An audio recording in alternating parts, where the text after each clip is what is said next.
नमस्कार साथियों, स्वागत है फिर से आपका अपने चैनल ऑफिशियल एटेर 2.0 पर। आज की इस वीडियो में बात करेंगे, नो जॉब सर्टिफिकेट बनवाना है या नहीं बनवाना? अगर बनवाना है तो कब का चलेगा? उसके बाद ईडब्ल्यूएस सर्टिफिकेट आपका किस साल का चलेगा? उसके बाद जो आपका स्पोर्ट्स ग्रेजुएशन का है सर्टिफिकेट वो चलेगा, या फिर आपका सिंपल स्पोर्ट्स का जो आपके पास कोई भी डॉक्यूमेंट है वो चलेगा? तो इन सभी टॉपिक पर हम बात करेंगे। इनको लेकर बच्चे बहुत ज़्यादा कन्फ्यूज है भाई। तो मैं पहले बता रहा हूँ, इस वीडियो को पूरा देख लेना। मेरे पास ये पूरी एडवर्टाइजमेंट है आपकी, ये पूरी एडवर्टाइजमेंट है। इसके अंदर जो भी ऑफिशियल बात है भाई, जो वैलिड है एज पर रूल, जो बातें रूल के अकॉर्डिंग है भाई, वही मैं आपको बताऊंगा। आपका जो कन्फ्यूज है उसको दूर करने की कोशिश करेंगे। बच्चे बार बार ये सवाल पूछ रहे हैं। इसके साथ भाई बच्चे पूरी वीडियो को देख लेते हैं, लेकिन देखने के बाद भी उनके मन में डाउट है।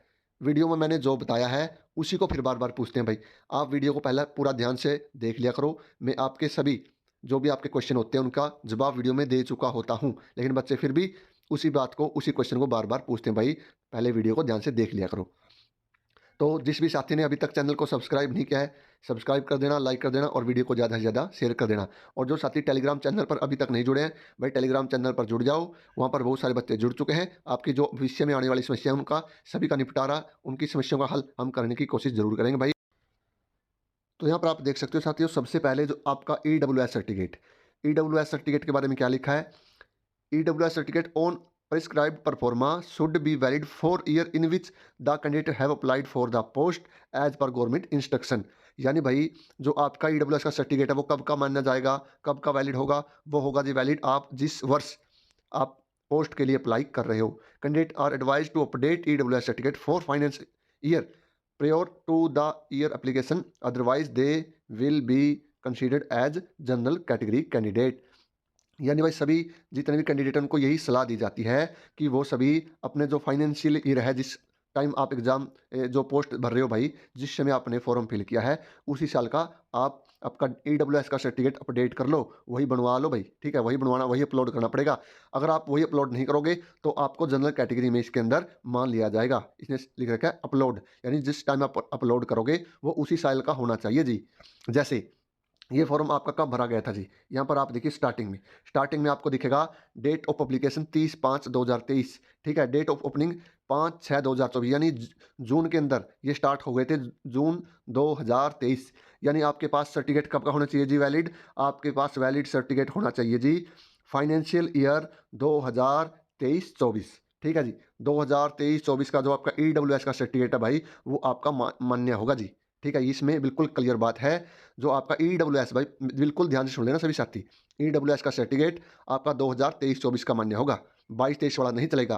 क्योंकि जिस साल हम, आपको पता है भाई, अपना जो फाइनेंशियल ईयर होता है वो 1 अप्रैल से लेकर और 31 मार्च तक होता है। ठीक है, यानी जो 2022-23 का था वो आपका 31 मार्च तक समाप्त हो गया है। अब जो आपका नेक्स्ट बनेगा 2023 के लिए, क्योंकि फॉर्म आप 2023 में भर रहे हो ना, तो आपका 2023 का जून में भर रहे हो, तो आपका 2023 से लेकर 2024 तक, मार्च तक जो चलेगा। यानी आज हम जो वीडियो बना रहे हैं मार्च के अंदर, यानी पिछली साल का आज 2024 तक वो चलेगा।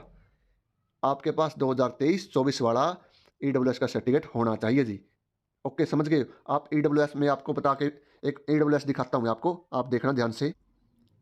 यहाँ पर आपको समझाता हूँ भाई। देखो, ये मैंने बनवाया था 2020 के अंदर। ये देखो डेट, यहाँ पर देखो नीचे, नीचे डेट देखो कब का बना हुआ भाई, 10/11/2020 का है ना। 2020 में मैंने बनाया था, तो आपका चलेगा कब ये? देखो, वैलिड फॉर ईयर 2020-21, यानी आप जिस साल बनाओगे उससे अगले साल मार्च तक ही चलता है। यानी आपका 2023 में आपने फॉर्म फिल किए थे, तो आपका 2023-24 का ही आपके पास होना चाहिए जी। तो उम्मीद करता हूँ आप समझ चुके होंगे। उसके बाद हम बात करते हैं साथियों नो जॉब सर्टिफिकेट के लिए। नो जॉब सर्टिफिकेट वाले साथी बात ध्यान से सुन लो। अगर कोर्ट के अंदर आपको पता है मामला है 5 नंबर का, अगर कोर्ट ने डिसमिस कर दिए 5 नंबर, आपका रिजल्ट 95 में से बनता है, फिर तो आपका ही लफड़ा सारा खत्म। किसी को सर्टिफिकेट बनवाने की जरूरत नहीं है भाई। ठीक है, अगर 5 नंबर कोर्ट देता है, 5 नंबर कोर्ट देता है तो आपका रिजल्ट आएगा जी 100 में से। ठीक है, तो उस टाइम आपको, जिस भी साथी ने 5 नंबर क्लेम किए थे और वो 5 नंबर लेकर 100 वाली कट ऑफ को पार कर रहा है, तो आपको नो जॉब सर्टिफिकेट की जरूरत पड़ेगी। ये बात क्लियर है। अब यहाँ पर देखो भाई, बनवाना किस तरीके से है, चलेगा कौन सा आपका? यहाँ पर देखो पॉइंट नंबर 7, यहाँ पर जो रेगुलेटरी फ्रेमवर्क में आप पॉइंट नंबर 7 देखो भाई। Self attested certificate for no one in family in government job at the time of registration application form. However, the candidate shall have to submit their self-attested certificate verified by Tahsildar Educative Magistrate at time of scrutiny of document. यानी भाई जब आपने form fill किया था online application, जब आपने registration किया था उस समय आपने बेशक सेल्फ अटेस्टेड आपका जो नो जॉब का सर्टिफिकेट है दे दिया हो, कोई दिक्कत नहीं, चल गया आपका. लेकिन जब आपका सिलेक्शन हो जाएगा, जब आपकी डॉक्यूमेंट वेरिफिकेशन होगी, तो उसके अंदर आपका जो सर्टिफिकेट चलेगा वो चलेगा जी तहसीलदार से या एग्जीक्यूटिव मैजिस्ट्रेट से, वो साइन होना चाहिए भाई, वो वेरीफाइड होना चाहिए भाई, वो वाला चलेगा. कुछ साथी कह रहे थे कि मैंने सेल्फ अटेस्टेड डाल दिया और वो चल गया. भाई वो तो चलेगा क्योंकि उन्हें पॉलिसी के अंदर और एडवर्टाइजमेंट के अंदर ये लिख रखा है कि जब आप रजिस्ट्रेशन करोगे वहाँ पर आपका सेल्फ अटेस्टेड चल जाएगा. क्यों? क्योंकि आपको क्या होता है, जल्दबाजी में आपने नहीं बनवाया उस टाइम, ठीक है, तो आप क्या पता लास्ट डेट पर फॉर्म फिल कर रहे हो, उस टाइम आपने नहीं बनवाया तो सेल्फ अटेस्टेड उन्होंने आपका एक्सेप्ट कर लिया, ठीक है. लेकिन उसके बाद आपको जैसे ही महीना 2 महीना बाद आपको तहसीलदार से अटेस्टेड वाला आपका नो जॉब का सर्टिफिकेट बनवा लेना था, क्योंकि 2023 26 जून 2023 की लास्ट कट ऑफ डेट थी.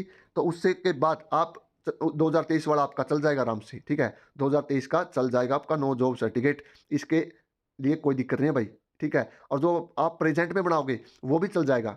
क्यों? क्योंकि आपके पास वर्तमान में कोई जॉब नहीं है भाई, और जिसकी बाद में जॉब लगी है भाई, अगर उसके पास पहले है, ध्यान से सुनो भाई ये बात भी, अगर उसके पास पहले है सर्टिफिकेट नो जॉब का, लेकिन आपकी जॉब बाद में लगी है, लेकिन वो ग्रुप डी के अंदर लगना चाहता है, तो भाई वो पहले वाला दिखा सकता है कि उस टाइम कट ऑफ लिस्ट से पहले, कट ऑफ लिस्ट से पहले मेरे पास जॉब नहीं थी जी, ठीक है, वो आपका वैलिड माना जाएगा. ठीक है भाई, ये बात है नो जॉब सर्टिफिकेट की, ये आ गई नो जॉब सर्टिफिकेट की, मैंने बता दी, ठीक है. ये सारा तामझाम कि कब आपको जरूरत पड़ेगी. और उसके साथ और बात सुनो भाई, जो आपके जितने भी सर्टिफिकेट हैं भाई, जितने भी सर्टिफिकेट है उसके बारे में भी एक बात सुनो. इसमें लिख रखा है candidate applying for a post must ensure that they fulfil all eligibility condition, all document certificate related to education eligibility condition criteria, socio economic criteria and experience on the last date of submission of online application. यानी आपके पास cut off date से पहले सारे document आपको होने चाहिए भाई, वो सारी कंडीशन फुलफिल करते हो जो आपके सर्टिफिकेट है भाई. तो ये बात है, नो जॉब का आपका चल जाएगा. क्यों? क्योंकि आपके पास फिलहाल अगर जॉब नहीं है भाई, तो पहले भी नहीं थी वो, तो आज भी नहीं है, तो वो चल जाएगा, नो जॉब का आपका चल जाएगा, कोई दिक्कत नहीं है भाई, ठीक है. ये बात क्लियर है. बाकी सारे डॉक्यूमेंट आपके पहले के होने चाहिए जी, कट ऑफ डेट से पहले के. तो अब हम बात करते हैं जी स्पोर्ट्स ग्रेडेशन वाले बच्चों को लेकर, जो बड़े बच्चे परेशान है भाई स्पोर्ट्स ग्रेडेशन भाई. 3.5 पर लिखा है जी candidate claiming reservation under ESP eligible sports person जो category admissible under government instruction must possesses sports gradation certificate grade ABCD. यानी आप जिस भी कैटेगरी में लगे हो, ग्रेडेशन ABCD, अगर ग्रुप डी में लगे तो ग्रुप डी का आपके पास ग्रेडेशन होना चाहिए जी, स्पोर्ट्स ग्रेडेशन, ना कि स्पोर्ट का कोई भी सर्टिफिकेट, ग्रेडेशन होना जरूरी है भाई. इसके अंदर लिख रखी है कि ये जो सरकार की इंस्ट्रक्शन है dated as amended from time to time issue before cut off date. ये देख सकते हो, इशू और before cut off date the performance sports gradation. यानी आपका जो स्पोर्ट्स का ग्रेडेशन है भाई कट ऑफ डेट से पहले का होना चाहिए जी भाई, ठीक है. जो सर्टिफिकेट की एनेक्जर है वो नीचे दे रखा है, वो दिखा दूंगा. तो जितने भी साथी स्पोर्ट्स वाले साथी हैं भाई वो ध्यान से सुन लो, अगर आपके पास ग्रेडेशन नहीं है तो आप 101% बाहर हो जी, 101% बाहर निकाल दिए जाओगे. पहले बता रहा हूँ भाई, ग्रेडेशन नहीं है भाई. अब ये सुन लो ग्रेडेशन क्या होता है, किस प्रकार बनता है भाई, ग्रेडेशन की पूरी जानकारी दे देता हूँ आपको, ग्रेडेशन का भी आप थोड़ा देख लेना. तो जो आपकी ग्रेडेशन के लिए एलिजिबिलिटी रहेगी वो क्या रहेगी भाई, ये आपको कैटेगरी दे रखी है सारी, ये सारी कैटेगरी है भाई आपकी 1 से लेकर और आपकी 13 तक. यानी आपको अगर इन कैटेगरियों में पार्टिसिपेट किया है या आपका जो मेडल है तो आप एलिजिबल हो. नीचे देखो भाई, आपको बताता हूँ स्पोर्ट्स ग्रेडेशन सर्टिफिकेट एलिजिबिलिटी, यहाँ पर पढ़ो भाई, क्योंकि आपको ग्रुप डी का बता देता हूँ, क्योंकि ग्रुप डी की जरूरत है आपको. ग्रुप डी ग्रेड डी देखो, participation in tournament of category और अबू, यानी जो आपकी 11 नंबर कैटेगरी है यहाँ से नेशनल चैंपियनशिप, यानी नेशनल तक आपने पार्टिसिपेट किया भाई, नेशनल आप खेले हो तो कोई दिक्कत नहीं है भाई. उसके बाद देखो, उसके बाद medal winner in any listed category number, यानी जो आपकी 13 की 13 कैटेगरी है भाई, किसी भी कैटेगरी में आपने मेडल जीता है तो आपका ग्रेडेशन बन जाएगा. इसके अंदर आप देख सकते हो, जैसे कुछ साथी पूछ रहे थे कि national games, Khelo India games, all inter university games, all India women sports, all India civil services, all India police, all India rural sports, state game, state women sports, state school, state rural, panchayat, state inter, ठीक है। वो आपको दे रखा भाई सारी बातें। तो इनके अंदर आपका क्या होना चाहिए, मेडल पोजीशन आपका भाई, चाहे ब्रॉन्ज मेडल हो, चाहे सिल्वर मेडल हो, चाहे गोल्ड मेडल हो भाई, ठीक है। ये जो 13 की 13 कैटेगरी दिखाई दे रही है भाई आपको, ठीक है। ये 13 की 13 कैटेगरी के अंदर आपका किसी भी कैटेगरी में मेडल होना ज़रूरी है भाई, मेडल ज़रूरी है, ब्रॉन्ज, सिल्वर, चाहे आपका गोल्ड, ठीक है। और जो ऊपर की जो 11 से ऊपर कैटेगरी है उनके अंदर आपका क्या होना चाहिए, पार्टिसिपेशन, वो दे रखा ना, पार्टिसिपेशन इन टूर्नामेंट, यानी अगर आप नेशनल खेले हो तो आपका डी ग्रुप का, डी ग्रेड का बन जाएगा सर्टिफिकेट, ठीक है।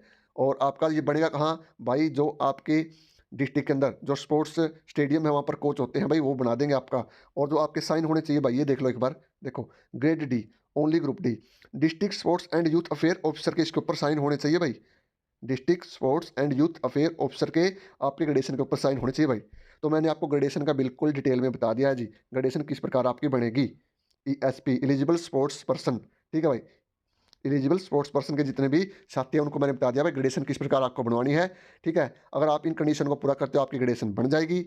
बिना ग्रेडेशन के आपका सिलेक्शन नहीं होगा, आप बाहर निकाल दिए जाओगे। अगर किसी भी तरीके से आपने ग्रेडेशन बनवाई है, फर्जी तरीके से बनवाई है, या जो भी सिस्टम आपका मेरे को नहीं पता, लेकिन ग्रेडेशन आपके पास होनी मस्ट है, ज़रूरी है भाई।